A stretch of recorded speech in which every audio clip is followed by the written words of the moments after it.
Nous sommes dans le Michoacán, à 3300 mètres d'altitude, une forêt de pins dans laquelle les touristes serpentent.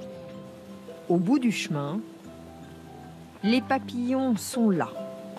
Ils s'abreuvent et s'envolent dès que le soleil apparaît. On ressent une grande paix. Une paix intérieure, c'est très beau. Sur son épaule, un papillon s'est posé. C'est la liberté, se sentir libre de s'envoler, libre dans son esprit. Ici, les papillons hibernent. Ils passent l'hiver dans cette forêt dense qui les protège du froid.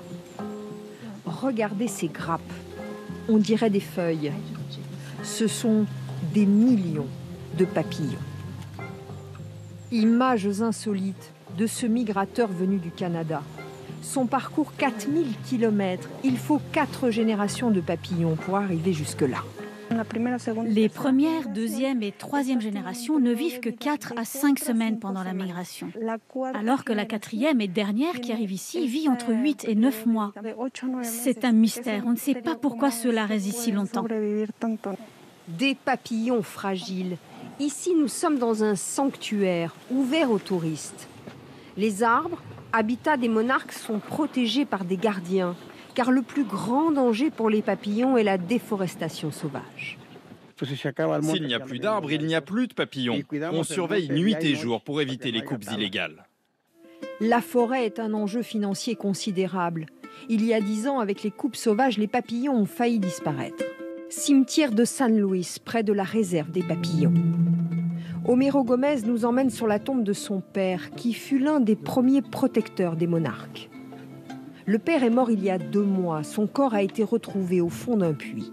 Ça ne peut pas être un accident. Quelqu'un l'a tué. Le père avait fondé la réserve. Dans ses vidéos, il partageait sa passion avec le monde entier. Pour son frère, il a dérangé les trafiquants de bois.